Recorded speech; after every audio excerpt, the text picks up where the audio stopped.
এত কুয়াশায় সকালে তুমি কি করছো? ছাদে এসেছি, ছেলেকে স্কুলে নিয়ে যাব, তাই জন্য রেডি হয়ে গেছি। হাতে অনেকটা টাইম ছিল, তাই ভাবলাম ছাদ থেকে একটুখানি হাঁটাচলা করে আসি। হাঁটাচলা করতে এসে দেখো কত সুন্দর একটা জিনিস দেখলাম। এতদিন পরে এই মহাশয় জবা ফুল ফুটিয়েছে। এটা অনেক দিন আগে কিনে নিয়ে এসেছিলাম, এতদিন পরে এনার ফোটার ইচ্ছা হয়েছে। আর একটা জিনিসও ফুটেছে, দেখবে এসো, পিঙ্ক কালারের রোজটা দেখবে এসো।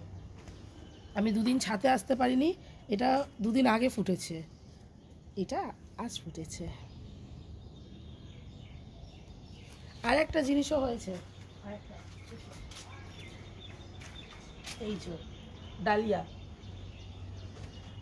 দেখো ডালিয়াটা কত সুন্দর লাগছে।